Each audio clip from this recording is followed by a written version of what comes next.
You're welcome back. This is Newsfile, it's your most authoritative news analysis platform. And here on Newsfile, as always, we put Ghana first. My guest for the first segment of the discussion, Nanaya Achimpim Jantuas, General Secretary of the CPP. Joseph Albert Kwam is former MP Manson Kwanta. Dr. Steve Mantiyaw is co-chair, Ghana Extractives Industries Transparency Initiative. Dr. Yao Graham is coordinator, Third World Network Africa.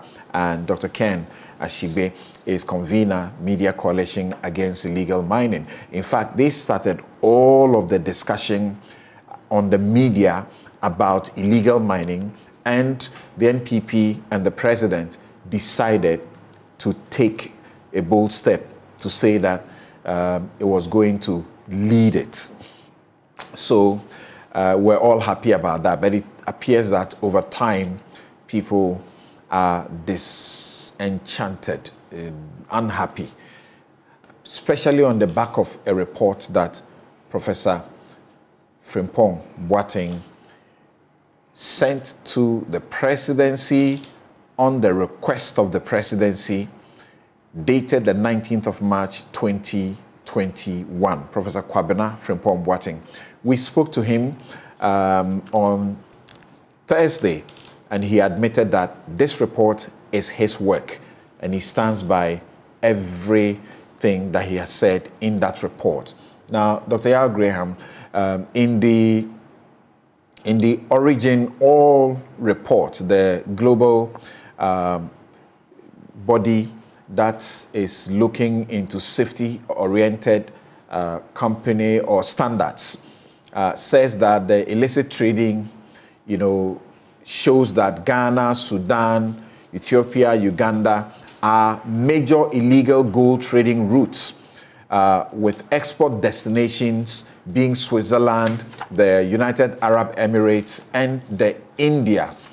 It shows that, quote, local gold refineries are being extensively used to launder gold from illicit sources in an artisanal mining sector. We are talking about the sector where Galamsey thrives, involving several million people, forced labor, and high risk. People die in the pits all the time. In their assessments of the trade data that they use, the data between Ghana and its three major gold trading partners, Switzerland, India, and United Arab Emirates, it was revealed that over $6 billion worth of gold exports remain unaccounted for from 2013 to 2016. The figure is expected to rise significantly if all export and import data between all of Ghana's gold trading partners were to be examined. So, first of all, what will be your assessment of this situation? While Switzerland's gold import figures revealed that they had imported close to $7 billion worth of gold from Ghana, Ghana's official records indicated an export of a little over $3 billion of gold. You see the joke that goes on in this country? And at the time where there was a ban on the small-scale mining, at that same time, there was heavy export of gold from small-scale mining to the world out there. Ghana also loses over $2 billion annually in unpaid royalties and taxes on gold smuggled out of the country, according to the Ministry of Lands and Natural Resources. Yes, Doc. Yeah, I mean, clearly there is a major issue about accounting for all the gold produced. In fact, in one of the years at the peak of the Operation Vanguard, the output of gold from the small-scale sector actually increased. As we know, in terms of the figures that get published, there seems to be no disaggregation between legal and illegal small-scale gold mining. And as far as the informal economy is concerned, which is where illegal small-scale gold mining belongs, data collection and kind of regulatory regimes have a difficult time because, after all, illegal small-scale gold mining is an unlawful activity. But there is no. But the point I want to make here really is to draw a connection between the confirmation of the suspicions which have been widely held, about the scale of political protection, the political connection between large-scale criminal gold mining, and I'll not use the word small scale, because actually the scale of this criminal activity with political protection and political connection is extensive. So from that point, if you can have that level of protection for illegal production of gold, it's a simple step to be able to have that same protection for the illegal export of the gold. I mean, this is a simple deductive, kind of a logic we are using here. Because you're not producing legally. You want to illegally acquire wealth. So you'll be interested in the mechanisms and methods that allow you to acquire and hide your wealth, and therefore the corruption and abuse of the role of institutions and bypassing of accountability becomes logically inherent, in that transaction. So really, rather than go into a general discussion about, the billions and so on and so forth, we should look at the political economy of illegal gold production and trade, including export, and therefore the accumulation of illegal wealth. And the danger that this poses not only to the economy, but also to the fabric, of institutions and us. Right. The CDD had done its survey about funding, a successful presidential election or successful parliamentary election involving millions of, dollars for presidency and for parliament. Now, the reports suggest, which is the biggest concern, quote, that illicit gold mining is becoming a rising source of income for cartels, criminal gangs, and non-state armed groups.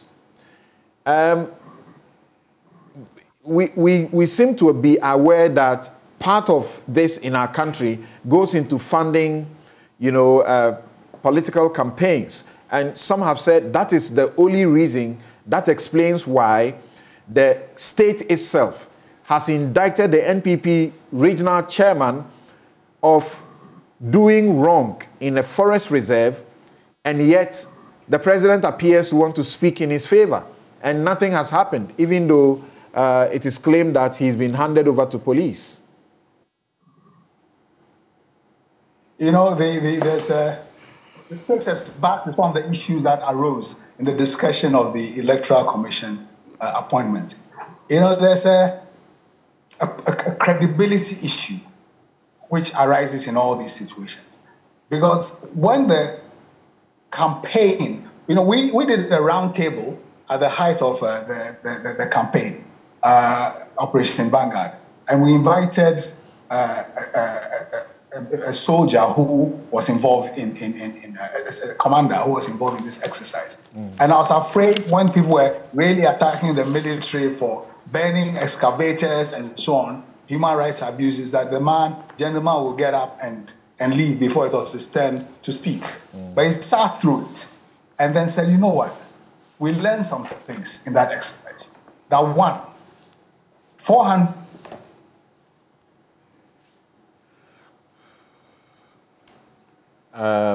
Dr. Graham's line again.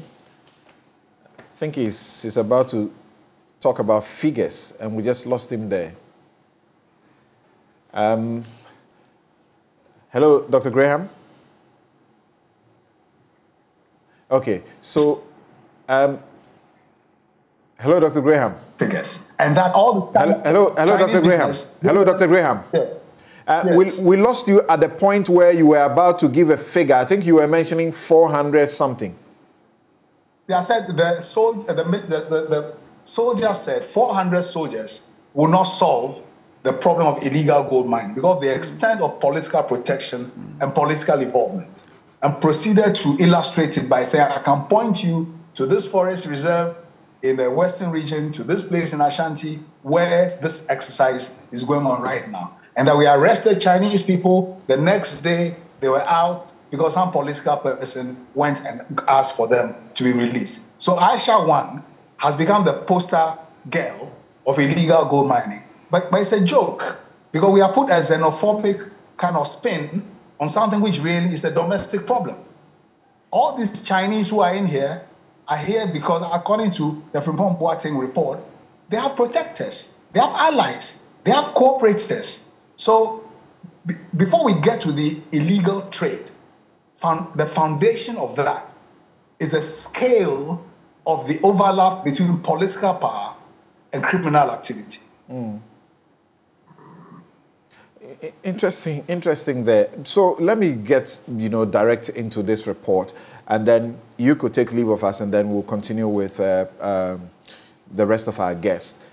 This is a March 2021 report submitted to the president, who declared and has repeated that he will sacrifice his presidency to win the Galamsey fight to save our environment, the water bodies, which we are all told, and even lives.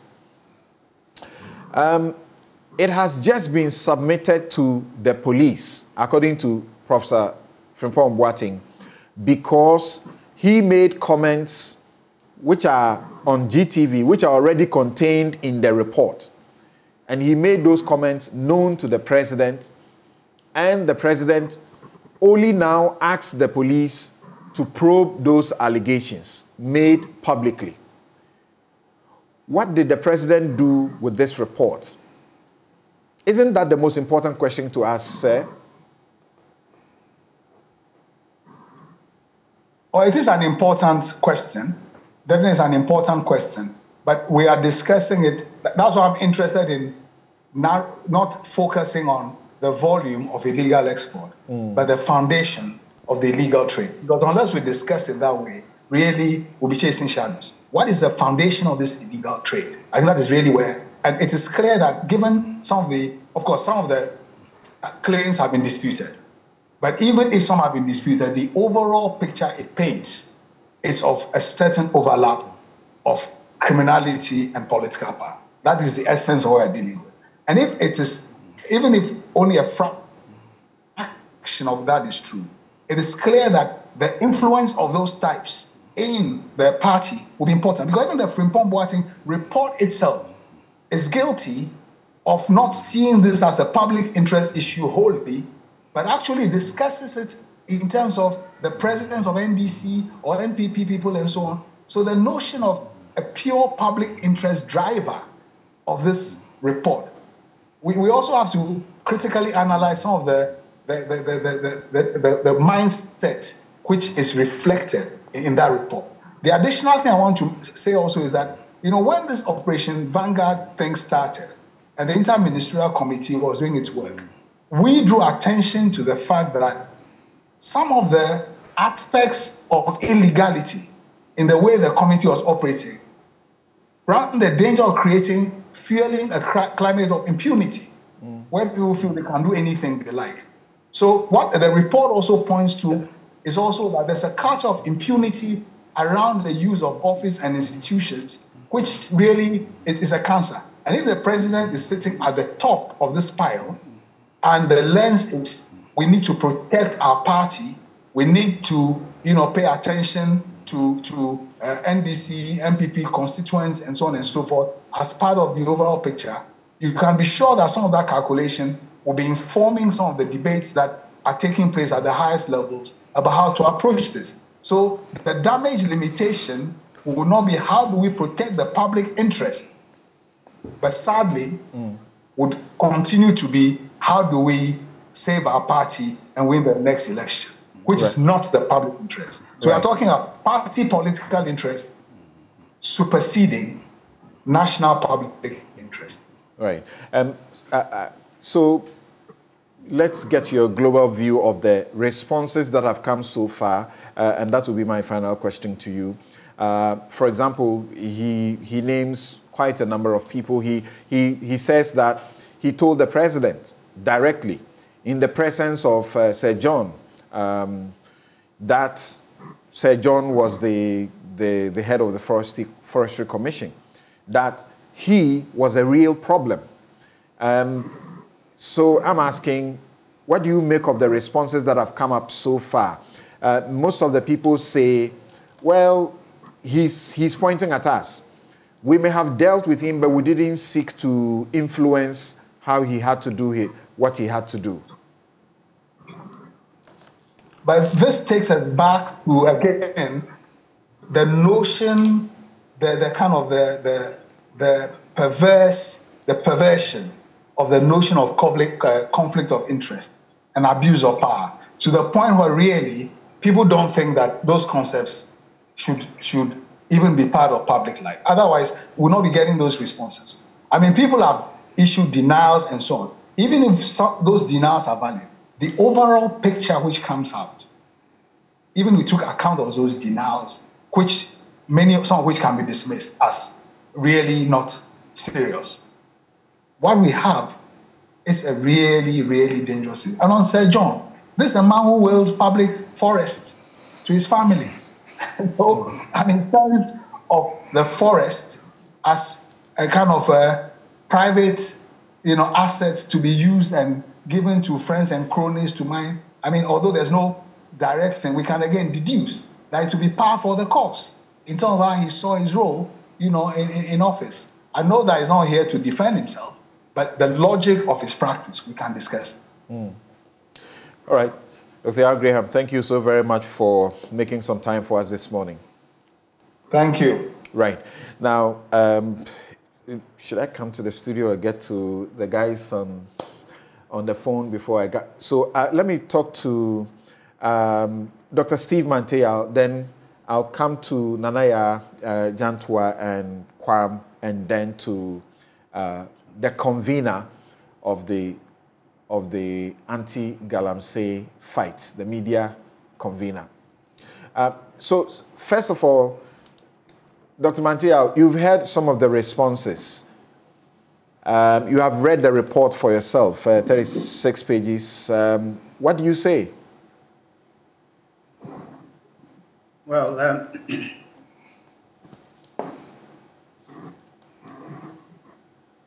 Samson, this report and its contents are very revealing, but not surprising. That they expose pretenses that have characterized our supposed fight against Galamsey in this country.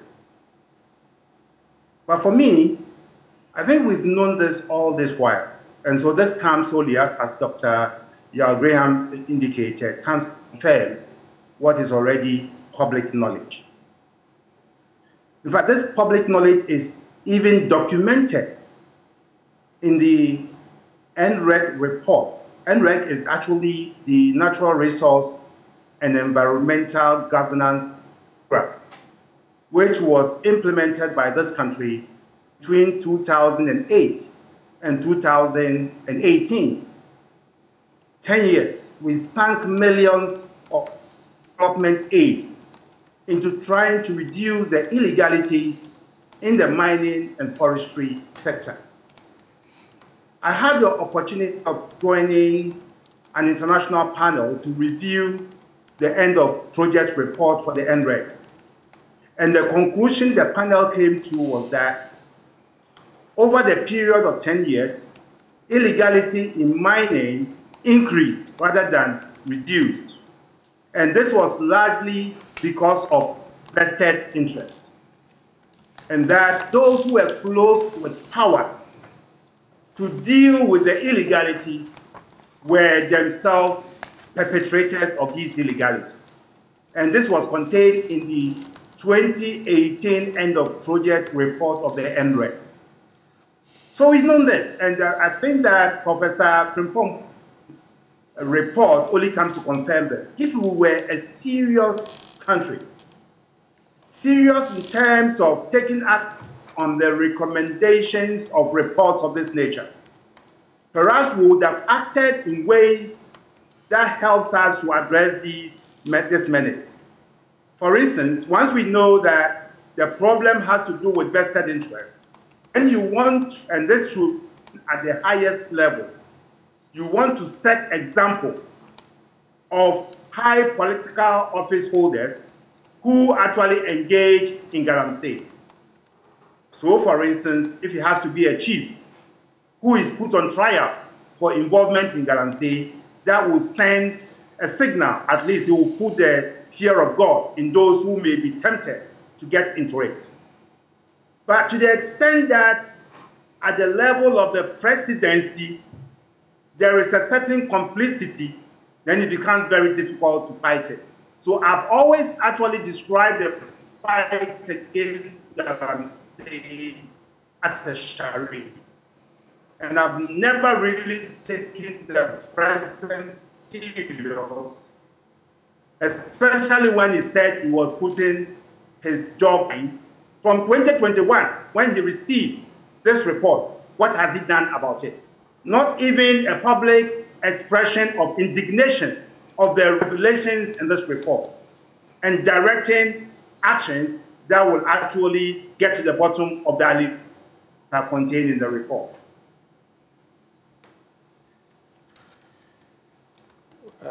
So, for example, when you have, I'm thinking we can deal with a few of the specifics. When you have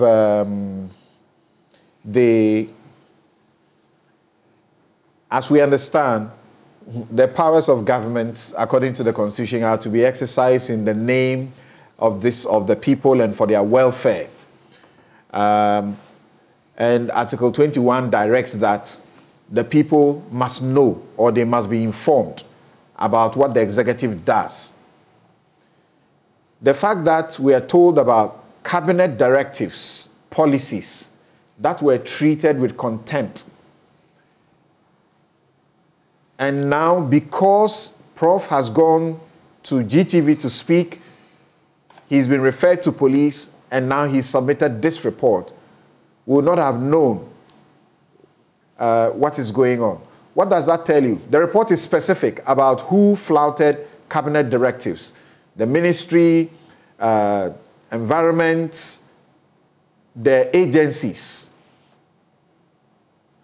Well, Samson, I do not think that the report was meant for public consumption. This is a report that was actually requested by the rightful authority. It was put together in 2021 and submitted to that authority. So the question should be, what has that authority that actually commissioned the report done with the content of the report? Because as for we, the public, all we care to know is what government is doing, what actions government is taking to curb this illicit activity. And so, for instance, if following the receipt of the report, the president has taken specific actions, that is what we, the public, want to know. Okay. And it's most disappointing that we do not know of any action the president has taken except this recent direction that the report should be investigated by the police. From one of those who has been mentioned as having led people to Prof over the taking of the excavators, bringing in an MPP executive to be responsible for gathering the excavators that subsequently were told 500 could not be accounted for and the rest of it. Charles Bisu, he has also been speaking. He says the reports, parts of it are not accurate, and if anything at all, the matters became matters for national security, and that in the process of the security agencies dealing with the matter, Professor Frimpong Boateng himself became a suspect. So, from what we know now, since absolutely nothing has been done by these security agencies, what does that also say? Because he says that He says, quote, at the time he said 500 excavators were missing, I called him and I said, Prof, that is not factual. You have actually sent about 3 reports to the National Security Council, and the report that you sent reported that we do not have up to even 300 excavated. So why 500? I called him and he said he knew what he was doing, and then 3 or 4 years down the line, you come back to say that no excavator was missing. He was saying that Prof had become a suspect, and the security also did nothing. He feels disappointed about that. What does that tell you about the whole story? What it tells me is that the content of Professor Frimpong Boateng's report is not the whole truth of the matter. And the reason there's not been any official action on this report could only be because of the people involved. I think that there is complicity at the very, which makes a different act, because if you don't act in a manner that actually shields the, in this case, the complainant, then of course, what is going to happen is that he's going to spill the bean, and that we all go down the drain together. And so at this stage, I think that the opposition should be taking deep interest in the matter. Otherwise, because this is a partisan thing, really, and it is this government, MPP government, that are being cited in this case. And so you want a bipartisan approach to investigating the matter. We cannot even leave it to you, because the management of Yoko were appointed by the president. Police IGP was appointed by the president. Almost all our state investigative institutions holding onto the president. So if it turns out that the president is complicit in this, then of course it will be difficult for them to do an impartial job. And that is why I believe that Parliament will take an interest in this matter. What will be your final comments in respect of the Origin Oil reports about our extractive industry and how, you know, illegal gold artisanal mining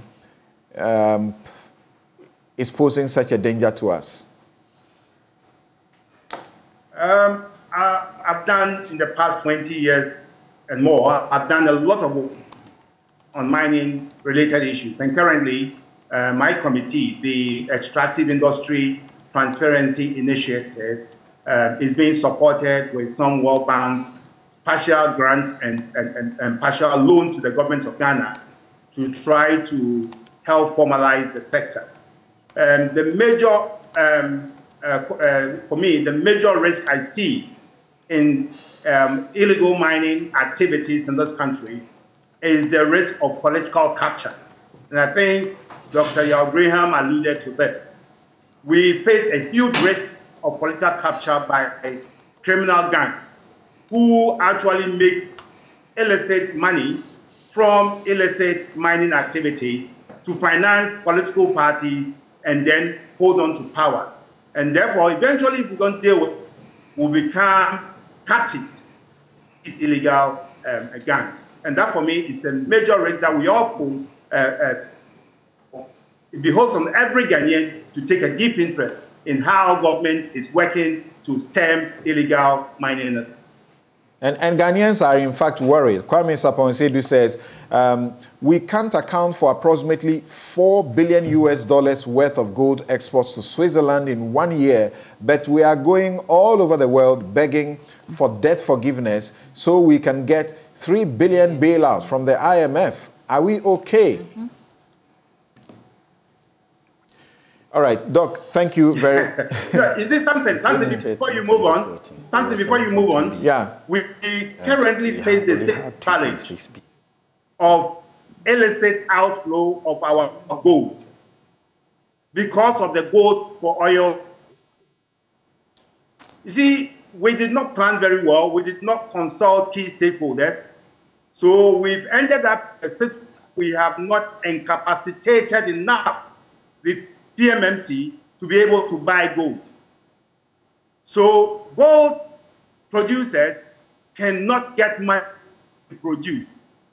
So the risk we face is for them to smuggle out of the country and sell their gold. And this is because if you look at the 2023 budget, we did not budget for the purchases of domestic gold from ASM actors. And so how else was PMMC supposed to find the money to buy the gold? Currently, I hear the first cycle of the gold purchases. We are waiting for the monies to come back, be able to go through another cycle of gold purchases. So gold producers cannot sell their gold, and we risk smuggling in this particular. All right. Thank you very much, Dr. Steve Manteyao, co-chair. Thank you so very much for your time also. You are still here on Newsfile. This is your most authoritative news analysis platform. And here on Newsfile, as always, we put Ghana first. Just spoke to Dr. Steve Manteyao, co-chair Ghana Extractive Industries Transparency Initiative. Earlier, we had Dr. Yao Graham, coordinator, Third World Network. The two of them leave us. Now, the convener of the Media Coalition Against Illegal Mining, Ken Ashigbe, is with us. And we also have Joseph Albert Kwam, MP, former MP Manson Kwanta, who has been mentioned in the report, and Nanaya Chimpim Jantua, General Secretary of the CPP, who has also some perspectives to share. Now, should I come to you or have him speak to his the allegations against him before you talk? Which one do you prefer? Which one do you prefer? You're putting me on the spot. Okay, so let's hear from you. What's your take on the report? Something I'm confused here because this report, reading through it, and you said when was it issued? 2021. It's dated. Let me read to you. The 19th of March, 2021. 2021. Yep. The Prof wasn't a minister then. He had been asked by the presidency to bring a report, and he did that. Yes, so the letter that is requesting him to do that is also attached to this report. Yes, because when you hand over, when you are leaving office, you have to hand over whatever work that you did. The letter asking him to do that is dated 4th March 2019. Yes. So how can we have a report that is done in 2021 and the letter is 2019, 2 years after the fact? It means there are some inconsistencies. There's something that is not making up. And when I was reading the report, I saw a lot of I. It means that the report was written by a person. But a report covering an issue with the magnitude of Galamsey, it should not be written by a person. It should be written by a team, with a secretary who does all the minutes and compile the report. Because if I am told to produce a report in the year 2019 and the report comes out in 2021, in between there is a gap. It means there's a problem with the report that we have to interrogate. The inconsistencies are not, they are not very pleasant. $6 billion of gold being taken out illegally. Something, please, when a commodity is leaving this country, where does it pass? Doesn't it pass through legal means? It passes through the airports, the seaports, or whatever. And there are customs officers all over. So it is clear that this business that we are talking about, that we are all, worried. Some people are really complicit, and the government is in it. Because you cannot illegally export $6 billion worth of gold. And nobody is aware. The system is not aware. Nobody is talking about it. Nobody is finding out where the gold is going. Then it is clear. It is very truthful. Sir John has become a very troublesome ghost, because even in the report, it says that he did not allow the Forest Commission to be on the Galamstop platform, which is a software that was used, to interrogate whatever was going on. It says clearly that the Forestry Commission was not on the platform. But first, by 2020, Professor Frimpong Boateng was out. Yes, was out. Yes, so I'm talking about your question about why is he writing in the first person instead of for the committee? For the committee. There's somebody, a secretary. So obviously, this letter was addressed to him. 2019. In his person to write. That's why he did. Or? No, 2019, 2021. Okay. 2 years after. Yes. So if he's writing 2021, you still expect him to write for and on behalf of the committee? Yeah, yes, the committee was set. It's no longer for the committee. No, but the letter was written 2019. Right. So when did he present? I get that point. That is the point. So the point is that it was done after the fact. And we all know that there was a committee, an interministerial committee on illegal mining, which was set up. And within the report, one of the challenges that is being stated is that everybody abandoned the committee, with the exception of the sanitation minister and the local government minister. So it means that the work of the committee collapsed. So at that point, a memo should have gone to the president or whoever told them to do it, to say that the committee we put together did not work. It has collapsed and we need to reconstitute the committee. And my worry is that when Professor Frim, I know him very well, I worked with him at the Free Zones as my chairman, or PURC as the chairman of PURC, a very astute person. So when all these allegations came against him, I was like, is it the same person that I know? But why didn't he come out at the time when the allegations were being proffered against him? Why didn't he come and say all the things that he's saying today? But have waited all this time. A report was written in 2021, 2 years down the line. That is when he's bringing it up. Somebody might even say that it is sour grapes. Because at the time that he was being accused when he was a minister, the best thing for him to have done was to have resigned. If he's a person that I truly know, resigned and said that, hey, I am not part of this, but A, B, C, D, this is what had been found out in the work that we have done. So that everybody will know that he's not part of it. Now, Charles Bissiou is accusing him that he was accused as one of the people who was complicit. Why is it so? Because he didn't say anything. At the time that the excavators were lost, he did not say anything. He came back later and said that after he had left, that what they showed to him were motherboards of the excavators. And I always used to ask the question. And the letter to him actually required that what he was doing was to be submitted for a cabinet meeting. Yes. Okay. A cabinet meeting on the 28th of March, 2019. Do you get me? So why then do you bring out... So what was submitted to cabinet? What memo was submitted to, what report was submitted to cabinet? That now you are bringing us a report that was done in 2021. So then it means that the real report is with them. And maybe this is an abridged form. And maybe with all the noises that are going on, he has been asked to bring a report. Because it does not make sense that cabinet asks you to bring a report and you did not bring the report in 2019. And in 2021, you bring us a report. And now you are naming a troublesome ghost who was standing with you. Sir John is now a ghost too. So now you say in 2021, he was standing with you with the president. So at what time did all these things happen? Sir John died in July 2020. Yeah, so at what point did all these things happen? If it happened in 2019, why are we not getting the 2019 report? A report dated 2019, with a memo on it to cabinet, copying the president and everybody involved, copying members of the committee. That now 2021, a report has been brought out. Truly, this is not the best. What we are dealing with is very, very critical. Galamsey has destroyed our environment, has destroyed our forests, has destroyed our children, has destroyed everything. You see, Ghana is going for an IMF bailout of $3 billion. Now we have $6 billion worth of illicit gold leaving this country. And nobody is watching and government is looking elsewhere. Seriously, Samson, are we a serious country?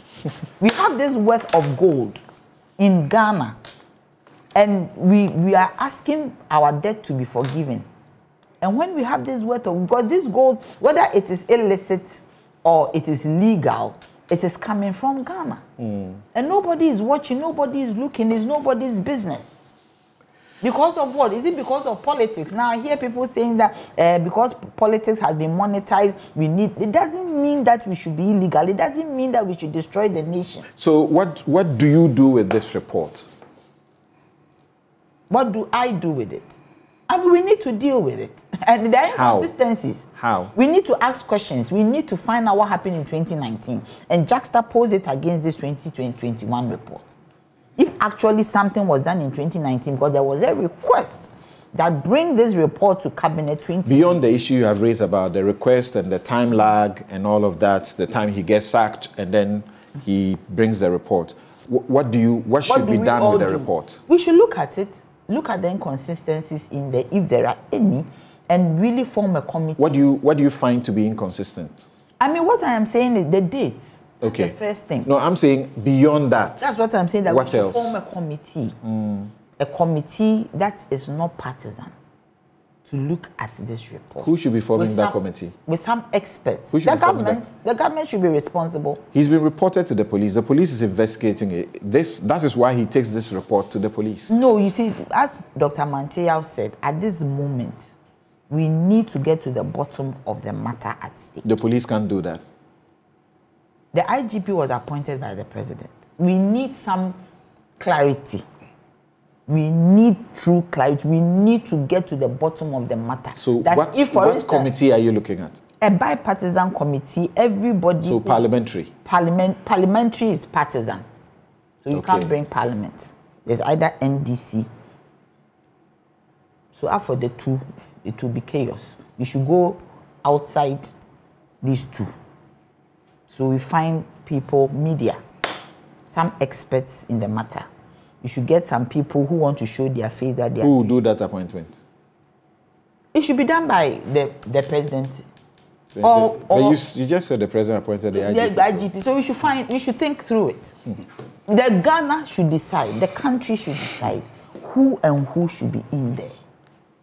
No, the Greece democracy time when we all went to the amphitheater to be heard is over. No, it is not over.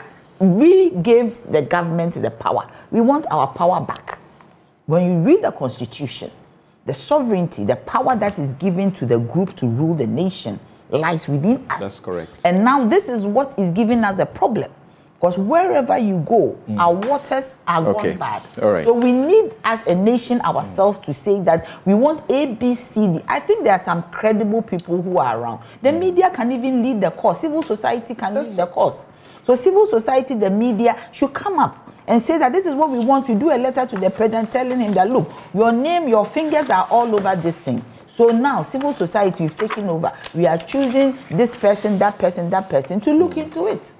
So when we finish and there's anybody to be prosecuted, then we hand it over. Okay. And Ken Ashigbe will be well placed to speak to some of the matters that are raised shortly.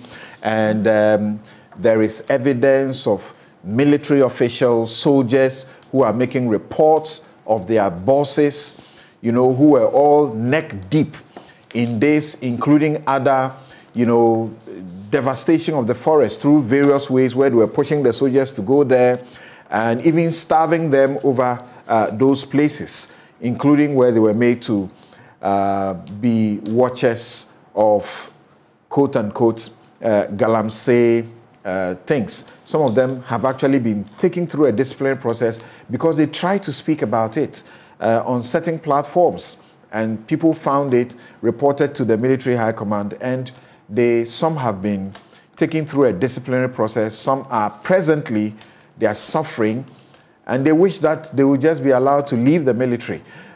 Interesting things that people say are not new, but confirmed by the report. But don't we need to go beyond that?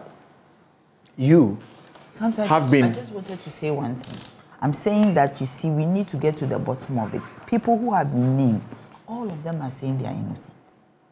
So some independent body should get to the bottom of it. They are saying they are innocent. Yes, Gabi Asara-Chirdako, for example, says, yes, I place a call to you. But I place a call to you not to coerce you or force you, give you a directive to do something against your will. Heritage was, our client. I'm a lawyer, was our client. And they were in difficulty. because they had license and other things to do what they were doing, and you were seeking to act against them. So I simply called you to ask you the questions. Why are you dealing with them this way? When I saw Gabby's call, I didn't have a problem. So that is not like a complete denial of the fact that Prof has put there. Yes. So he says he called. Bishop has always said he's innocent. Do you get me? So we need to look at it. So I'm pointing to you specific issue like Gabby's own. He says I called you, but I didn't force you to do anything. So you can't say I did any wrong. I was just doing the job of a lawyer. What do you say about that? When I saw Gabby's own, what I told myself is that it's possible there's a client involved. It's possible somebody went to him. It's possible maybe in haste he didn't interrogate the situation he was putting himself in, and he made a call. What do you mean by situation he was putting himself in? I mean, maybe he's a lawyer. He's representing his client. His client comes with a complaint. Yeah, that's the point, because that is your client. So immediately your interest is with your client. It's like a doctor. Your interest is with your patient. So what situation was he putting himself in? Like maybe it's a galamsey situation. Now you are saying that it wasn't. The person had a license, and maybe the person had according to Gabby's report. the person had been roped into it. We have all the people are saying, oh, I have a license for community mining, and they are saying that I'm doing galamsey. Maybe that was the situation that was present. This is Gabby's this thing of the story. Reaction of the story. Then, by all means, Prof will also come and react. But if we have some independent body looking at all these people say he's no mere lawyer. He's a lawyer, but he's cousin to the president. Let's take the politics out. No. He's lawyer but cousin to the president. Yes. If you are calling the minister who is doing this over this matter, you don't need to give them instructions. They are entitled to say that what you're doing is wrong. Yes, but I'm saying that he placed the call. Whatever came out of it, has it been forced? Did he say that, oh, I'm placing a call, so do what I'm saying? That's different from placing a call to intervene. Right. Now, yes. So let's hear from you as briefly as we can. In the course of this week, you have been on this platform. You have sought to explain yourself and deny that you actually had concessions where you were selling to party people, among other things, for 100,000, for 200,000. Prof is lying. How can this be true? I don't know. Can I say he's a blatant liar? Yes, he is. Because, my brother, I came into contact with Professor Frimpong Boateng somewhere around April, May of 2019, by which he had taken the sitting president to Asamemfi to commission a community mining. But strangely, the land that was used for the community mining was meant for Golden Star. So I told him, Prof, that is not right. You should have involved Minister of Lands and Natural Resources or Minerals Commission. Because before you assign a concession, the place must be free from encumbrance. But to this, it means it was more or less double concession at the same time. That for Golden Star, and at the same time for the people that you are doing the community mining for. So that is what I said. So I told him he should allow all the MPs in the mining communities to come together for us to meet him to discuss certain issues. He rubbished me. He didn't mind me. Then, you see in the report, he has accused Asumachremi as hoster, as well as Honorable S.K. Buaf and my good self. The reason is that the president directed him to make sure that Ministry of Lands and Natural Resources should take over the establishment of the community mining and everything. So it was there that Minerals Commission started creating small-scale designated areas. So across the country, almost a lot of them. So when small-scale designated areas were created, my brother, look at this document. This is a gazette, right? So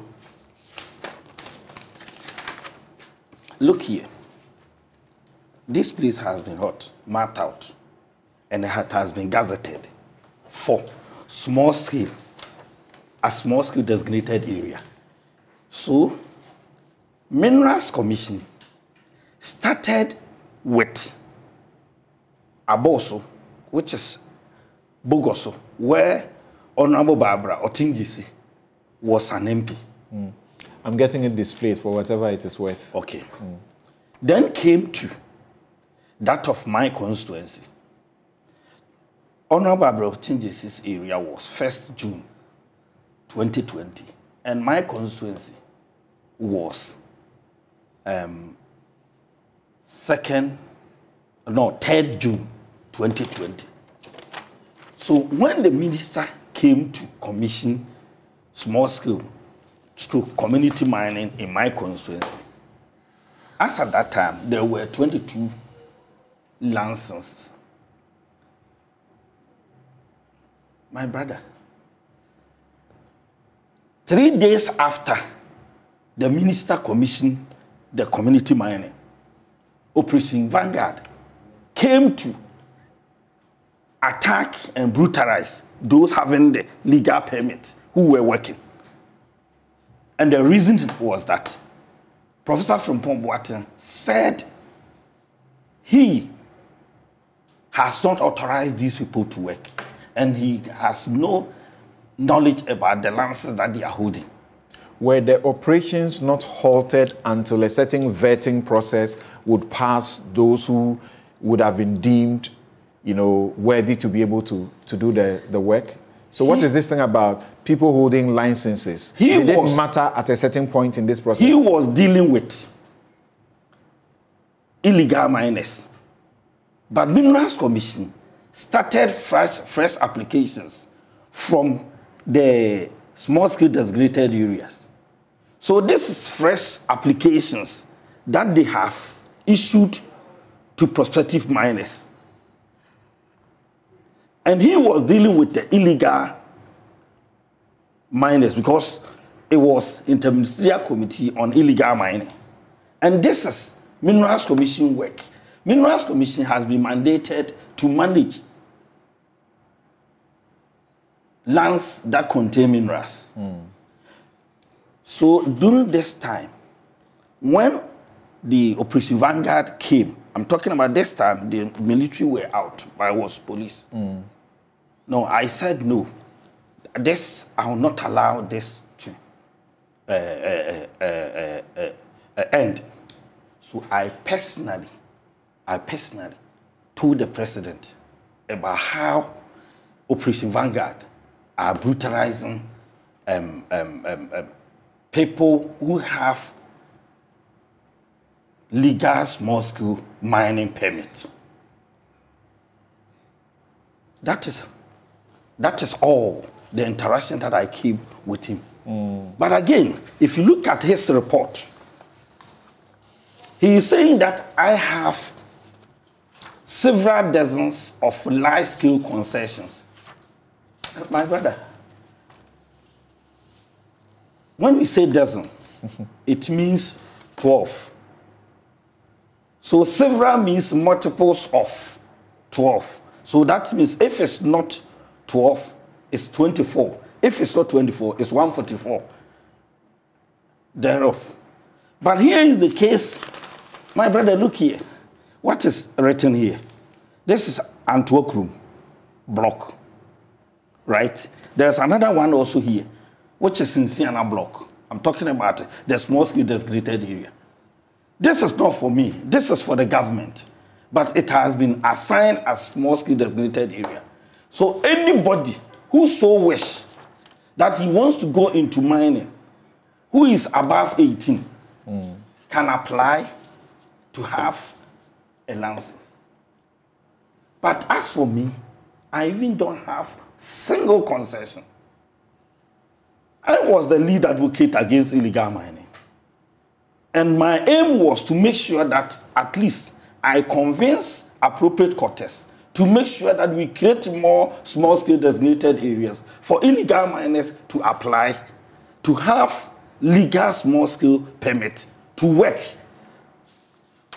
without destroying the environment. This is what I did. So right now, he's saying that I have a lot of concessions. And sometimes I sell some at the cost of 200,000. He who alleges must prove.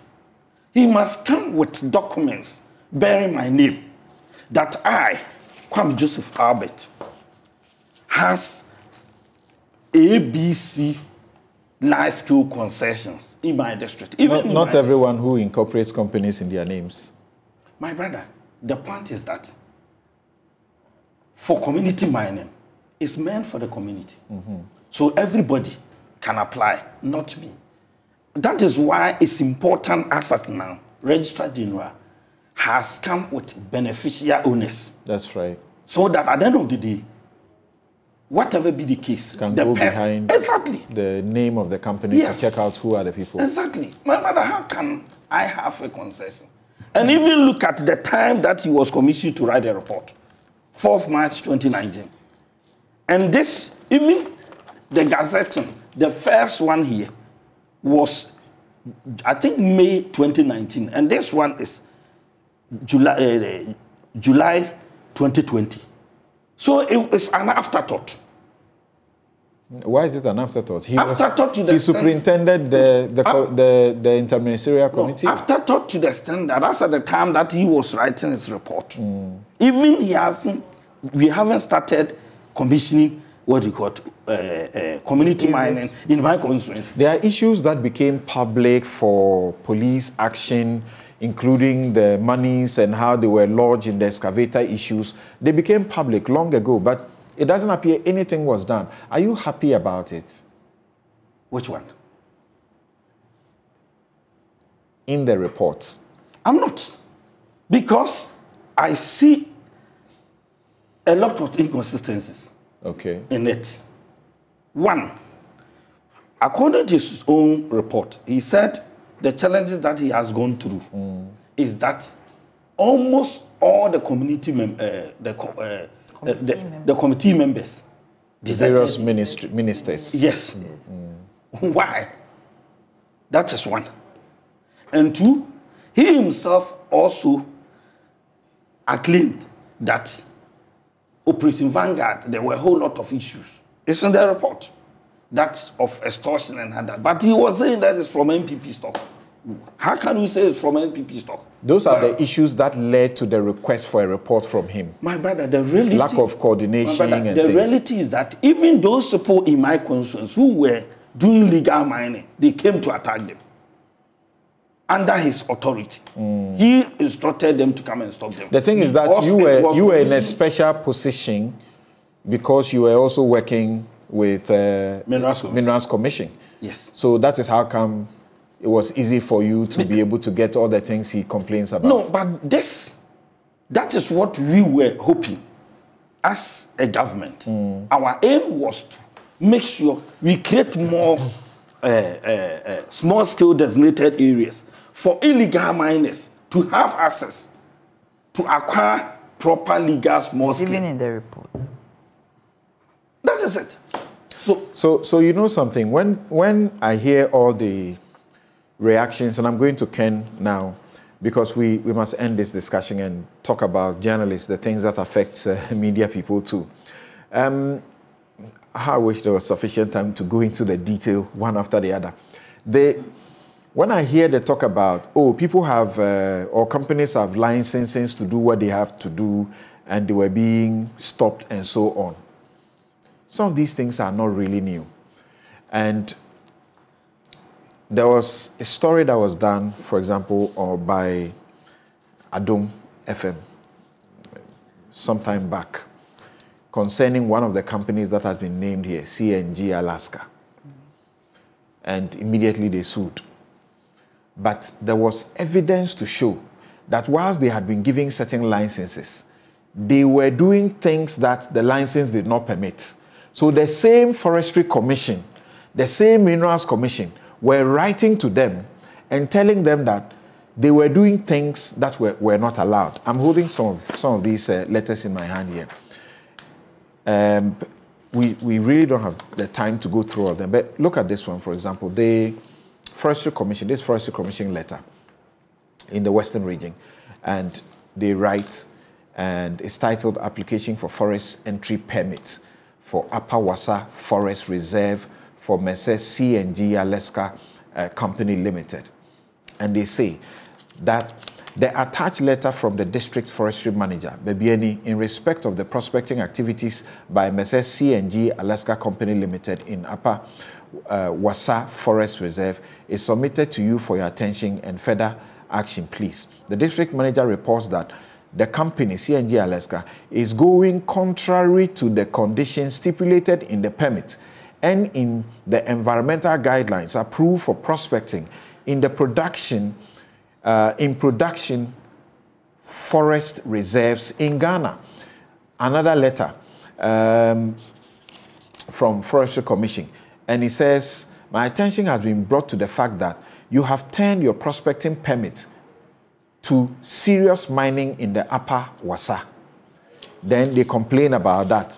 Then there is one from the Minerals Commission also having issues. So it is possible that some entities will have license and permits, but they will be doing the wrong thing. And Prof's committee were the ones to now check. My brother, here is the case. The minister who signed the license, right, commissioned it 3 days after. Are you getting the point? 3 days after. And while they are working, I have pictures and everything here. While they were working, Operation Vanguard went there to attack them. In the case of this one, this is large scale. We have large scale and we have small scale. Small scale, the processes are entirely different. In the case of large scale, sometimes, as I quoted it in March 2017, I said, unquote, the abuse and misuse of prospecting licenses. They do not have the right to mine, right? But when they take it, because it becomes their property within the period in which they are supposed to work, some of them abuse and misuse and use to mine. Why? Because even the chiefs and others, when they see the license, they feel that they are okay with it. Okay. But in the case of small scale, you don't go through that process. So if the minister signs the lease for small scale permit with EPA and that of digging permit, that is it. Dr. Ken Ashigbe, thank you for your patience, but I really need the rest of the time to talk about the media too. They are suffering. But from the way I look at it, this matter would have required like an entire show to deal with every bit of it. And Doc, see this. Even for Joy to be the first to begin the traditional media discussion of this in this town, it was not an easy thing because there's a lot that goes on in the underbelly of these mining things, where there's a lot of corruption and wrongdoing. But sometimes you get the facts, but you may not have documents to back the things that are being said. And you go on air, people will sue you. And in the courtroom is the documents that will speak, without which you may be in trouble. So even this, there had to be a lot of discussion and weighing what to publish, what not to publish, until you heard the first report, we didn't mention any name, even including the dead. There's legal authority that allows that once things are under investigation by the police, there will not be defamation to a large extent. But it's is persuasive authority. You don't know what the court may think here in Ghana when something happens. What do you make of this report and the reactions that you have heard so far because of your experience? Well, thank you very much, Samson. And it is very, the point you make, very, very interesting. The report is not surprising, but it is shocking. You know, a lot of the things that have been said in the report are things that, you know, we've known about. And as you say, in all of these conversations, evidence is the name of the game, you know. So by the ethics of even, you know, journalism, you would want to ensure that you have, you know, the evidence to be able to prove the things you're going to say. And then also, the caveat is also that people are innocent till proven guilty. And so, but, you know, if you look at, and I hear everything about the inconsistencies, about the report, some of the things that are in it, some of the things that are not in it. You know, Prof does not even mention the fact that at some point he himself, his son was, you know, fingered as being engaged in the illegality and all of that.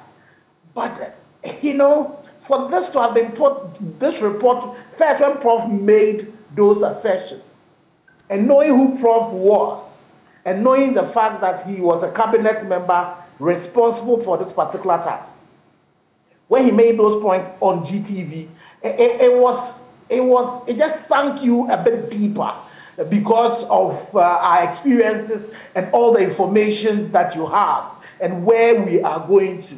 And so for me, I think this is a point where all of us as a country, we need to wake up and say, this cannot continue. You know, because, Samson, we know these things. You mentioned the issues of Heritage Imperial. Heritage Imperial was even in court.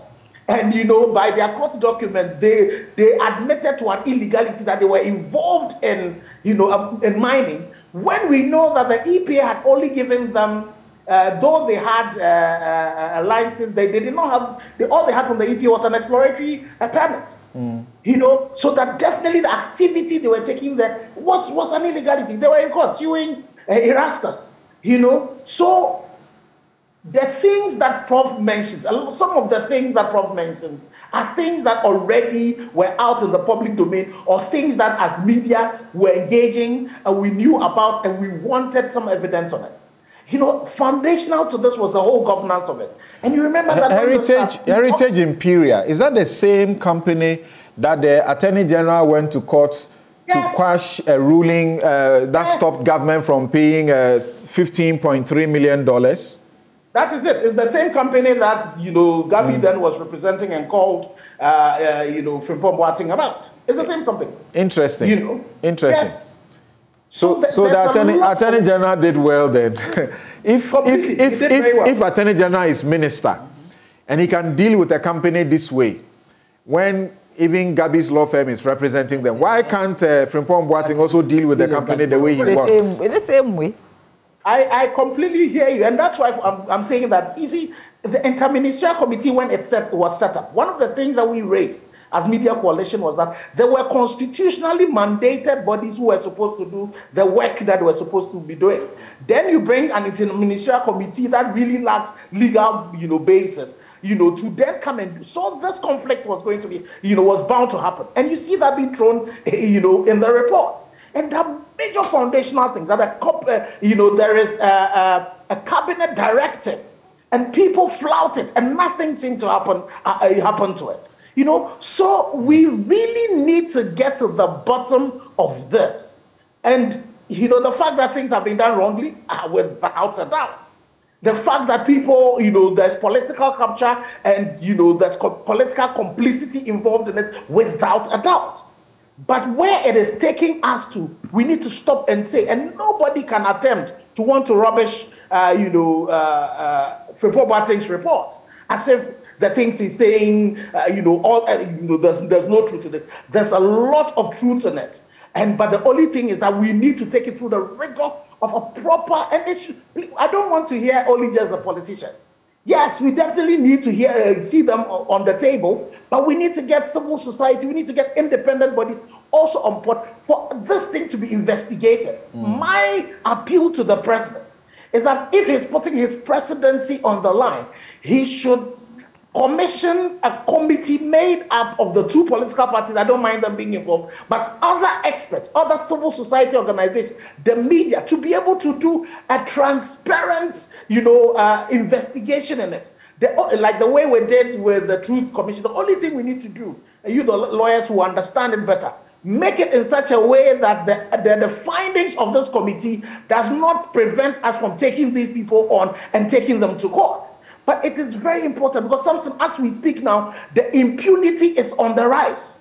The people have gone back. They are mining, by the roadsides. They are doing that. There's some reports that have been done on water bodies collected at the Ankobra.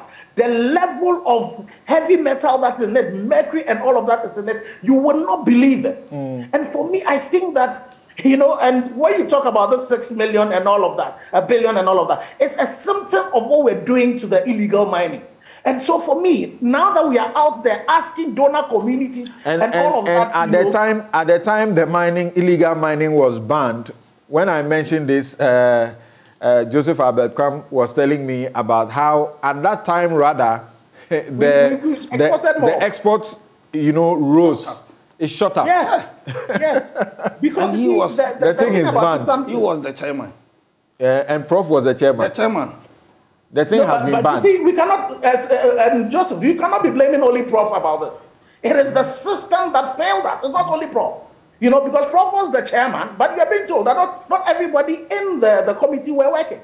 So this blame should not be as if it's only Prof. The system completely failed us. And we need to be treating it like that.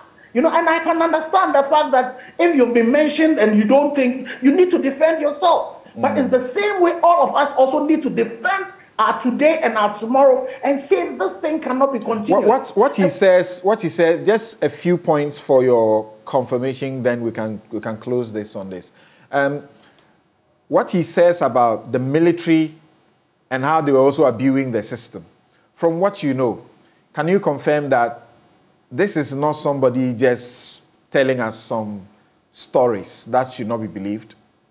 Well, that there were investigations that were even done about Operation Vanguard. And we should be careful. At what point, as Joseph was talking about the time where those incidents, where the military had been taken out of Operation Vanguard and it was just the police. But there were investigations of incidents where part of Operation Vanguard themselves were accused of abusing their power, and some investigations were done. There were petitions that we made to the military high command and all of that, and all of those issues were not dealt properly. Okay. The challenge with dealing with this issue about the illegality is that we touch them and we don't finish it. Okay. So something, it is very important. How about this one too? I have some military people who have supplied me documents. Some of it's, look, when you look at this thing, it's a joke that we are dealing with and claiming a fight. Now, when he says the greatest danger to the forest of Ghana was Sir John, from your experience, what can you say about that? So the Forestry Commission were one of the people involved in this particular fight that were not playing ball. I remember, for example, when it came to heritage in Pia, for example, we petitioned the Forestry Commission, the EPA, the Minerals Commission, asking for information. We wrote several letters. The two of them gave us all the information we wanted. The Forestry Commission would just not budge. And definitely the Forestry Commission have a lot of questions to answer. And there's evidence about, for example, Sir John is not here, but he willed, forest, to themselves.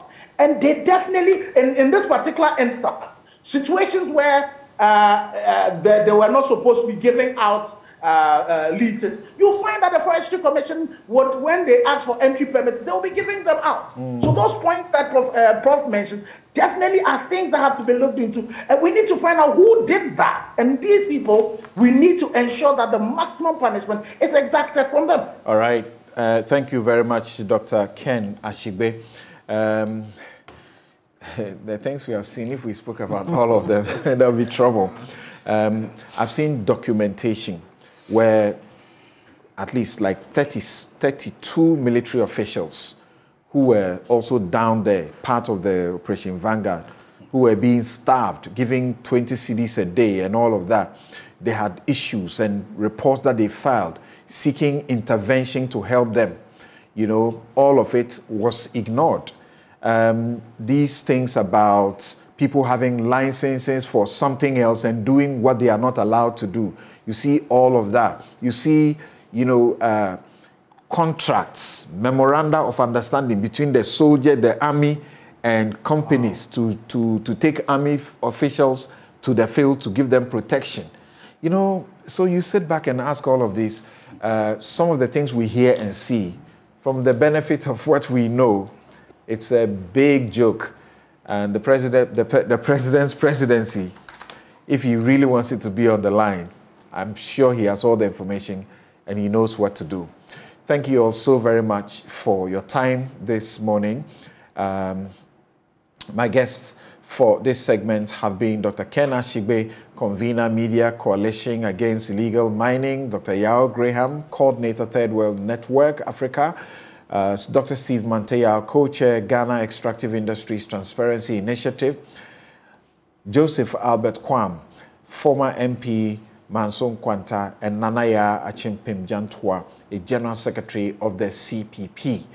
She has a big issue with the duopoly and the way the media promotes them. We'll take a quick break. We come to examine the state of the Ghanaian media 2023. Thank you once again.